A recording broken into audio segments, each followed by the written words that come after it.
Estamos na última semana de 2022. Olhamos agora para os eventos que marcaram o mundo durante o ano.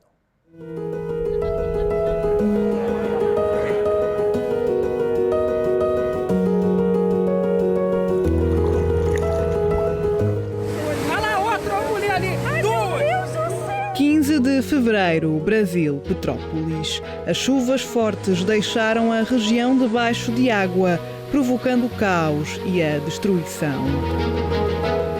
Só para a gente mostrar o panorama aqui, só nesse terreno que nós estamos vendo aqui, pura lama hoje, tinham mais de 8 casas, né? Então a gente escutou histórias de mais de 15 pessoas, pelo menos, que estariam aqui, debaixo dessa terra. No total, contabilizaram-se 233 mortes e centenas de desalojados. Foi considerada a maior tragédia da história da cidade. O Paquistão registrou fenómenos de chuva épicos que deixaram várias regiões do país submersas.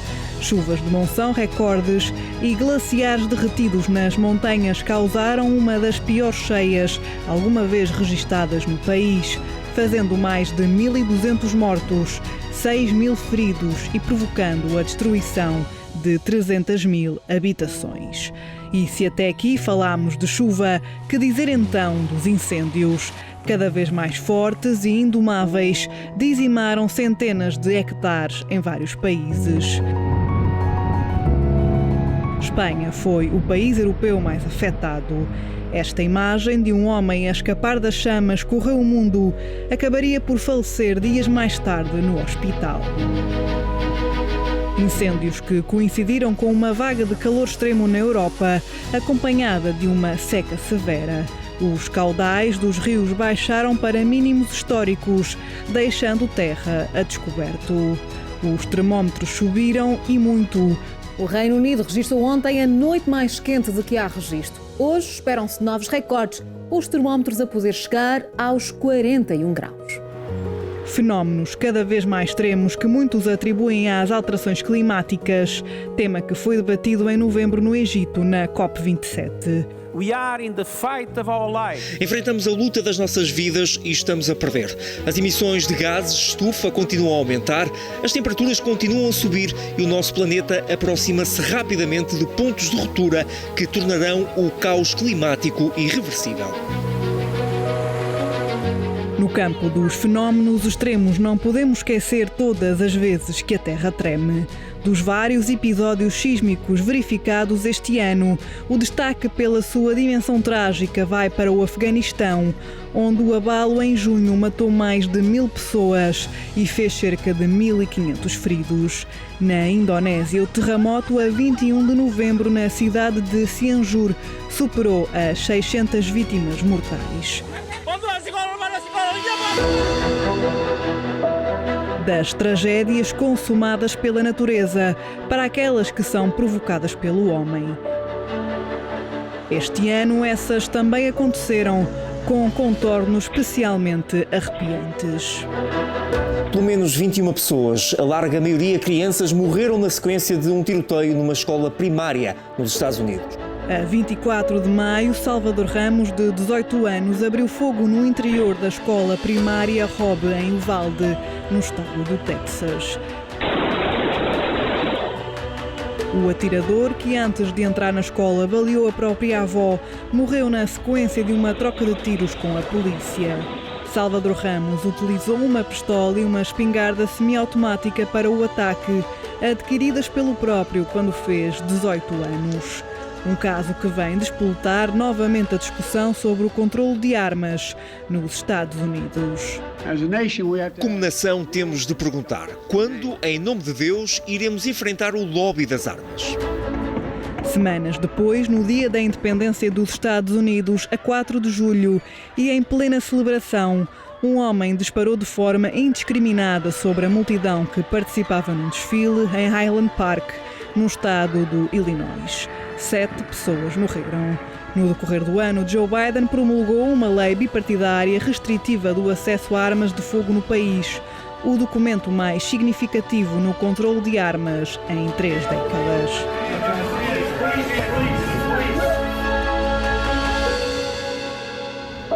Na Europa, a energia foi o tema central, com o bloco comunitário a procurar soluções para a escalada de preços resultante do conflito na Ucrânia e das sanções económicas impostas que reduziram as importações de gás e petróleo da Rússia.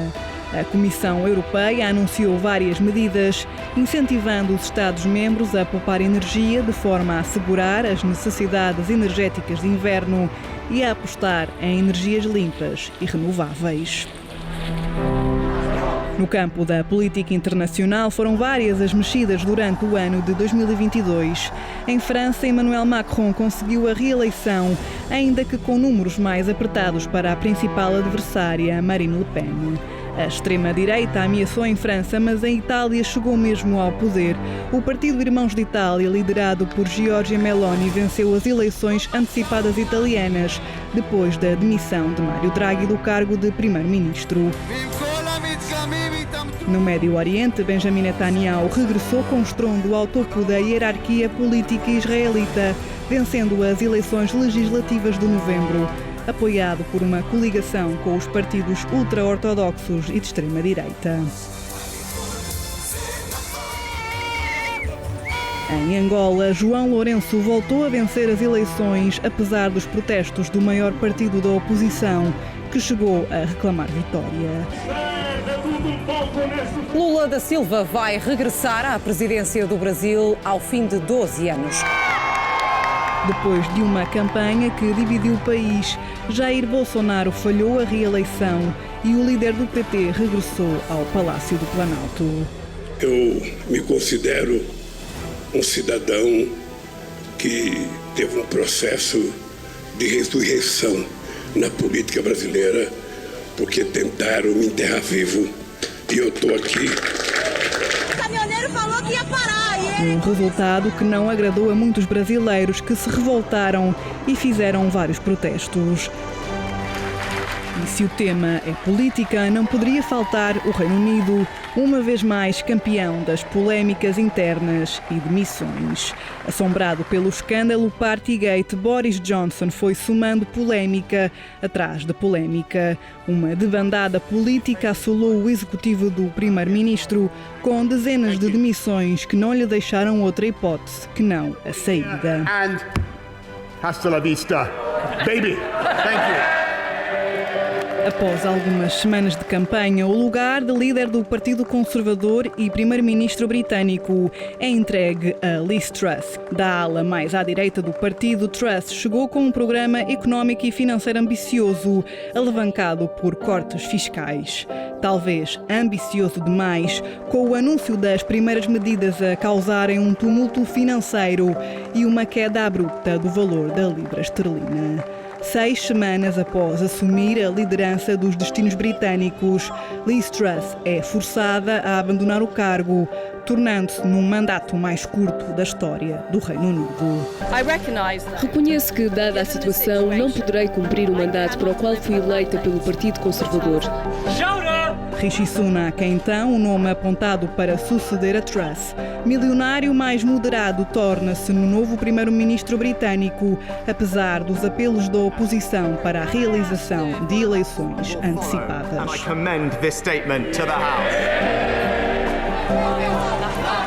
De uma novela política, passamos para uma outra altamente mediática. Johnny Depp coloca um processo por difamação à ex-mulher Amber Heard, que escreveu um artigo onde se auto-intitula vítima de violência doméstica. As sessões em tribunal foram gravadas e transmitidas em direto para o mundo inteiro. No final, o júri designado para o caso viria a deliberar a favor de Depp. Ainda no campo das celebridades, destaque também para a cerimónia dos Oscars, não pelos filmes destacados, mas pela polémica instalada em direto para o mundo inteiro. Keep my wife's name out your mouth. Will Smith partiu para a agressão contra Chris Rock, depois de este fazer uma piada sobre Jada Smith.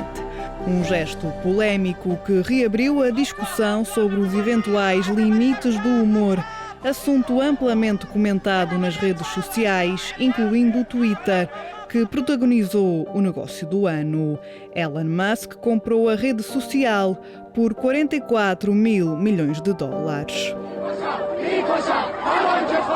O Twitter foi também um dos lugares onde os protestos no Irão ganharam força.